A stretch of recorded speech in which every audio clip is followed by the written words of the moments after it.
Up to this point, after a string of victories that have forced all of Europe to turn its head in disbelief, many people still cannot spell the name bodoglimt correctly. On social media, some fans jokingly call them the Red Bulls just to make it easier. The name, originating from a small city north of the Arctic Circle in Norway, hardly rolls off the tongue for most global football supporters. Yet if one were to choose the most remarkable phenomenon of European football this season, the name mentioned most often and the one that has surprised pundits the most would undoubtedly be that modest club from the far north. Not long ago, Bodo Glimt were almost anonymous on the European map. They entered this season as outsiders. They possessed no global superstars, no lavish transfer budget, and no storied history in continental competitions. Their stadium holds barely 8,000 spectators. Their squad valuation sits just above 50 million euros, a modest figure when compared to the giants they have faced. What they do have is a tightly bonded collective, a clearly defined philosophy, and an almost stubborn belief in a style of play they have nurtured for years.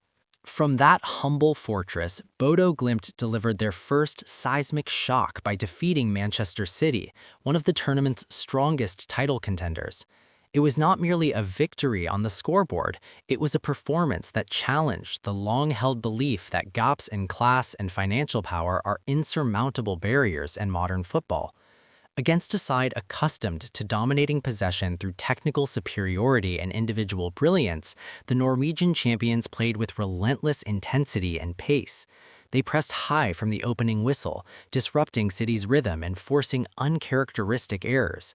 Their attacking moves were not elaborate, but they were direct, purposeful, and executed by players who understood their roles in every moment. Before the shockwaves of that result had faded away, Bodo Glimt authored another statement victory by traveling to Spain and winning at the home of Atletico Madrid. To defeat a seasoned European powerhouse, a team renowned for defensive discipline and mental resilience, on its own turf, sent a clear message. The triumph over Manchester City had not been a lucky explosion of form, but rather the product of meticulous preparation and unwavering tactical conviction. The pinnacle of their journey came in the playoff round against Inter Milan, the reigning runners-up of the UEFA Champions League.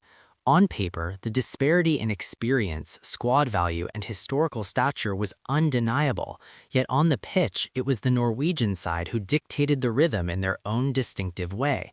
They won both legs, sealing a convincing 5-2 aggregate victory and earning a historic place among Europe's final 16 for the first time ever. This milestone had never existed in the club's history, and even the most optimistic supporters in Bodo a few years ago could hardly have imagined it. What makes the achievement more impressive is that it was no fluke.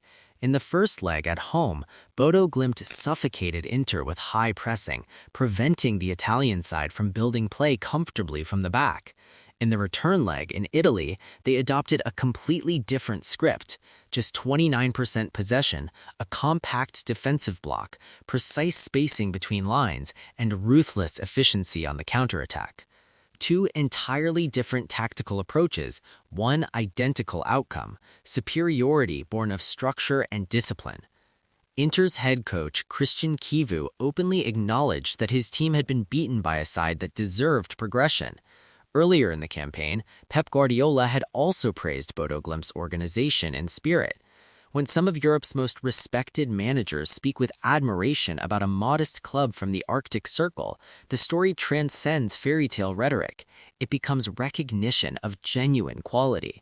Their place in the knockout rounds carries meaning far beyond a statistical achievement. Only 8 years ago, Bodo Glimt were competing in Norway's second division. They are not symbols of financial dominance, nor are they backed by extravagant investment. Their circumstances are in fact uniquely challenging. Norway's harsh winters forced the domestic league to pause from late November, leaving players without competitive fixtures for months. In modern elite football, continuity is considered vital for maintaining sharpness and tactical cohesion. Yet Bodo Glimt's first 4 official matches of 2026 were Champions League ties.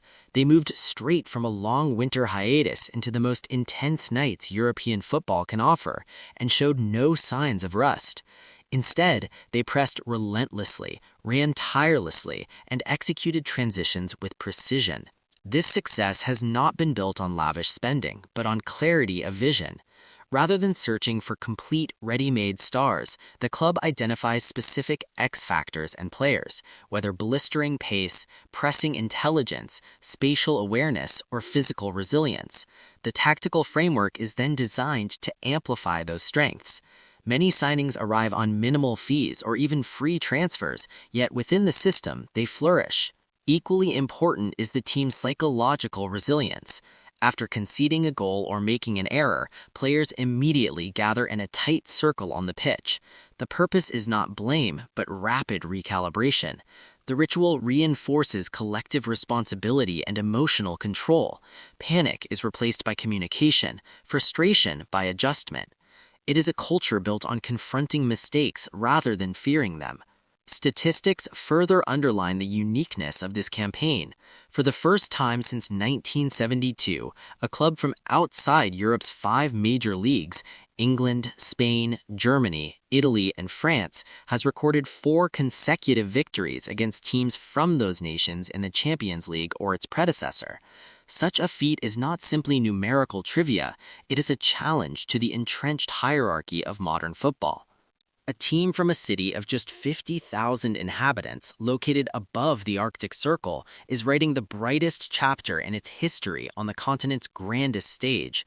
They possess neither overwhelming financial power nor the aura of historical dominance. What they have is identity, courage, and collective conviction.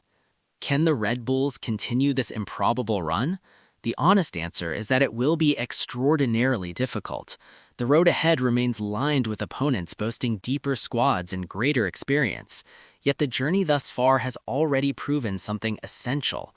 In football, a sufficiently organized, disciplined, and fearless collective can disrupt even the most established order. Whatever happens next, Bodoglimt have already secured their place as one of the most compelling and convincing exceptions in modern European football, living proof that even in an era dominated by wealth and giants, belief and structure can still bend the narrative.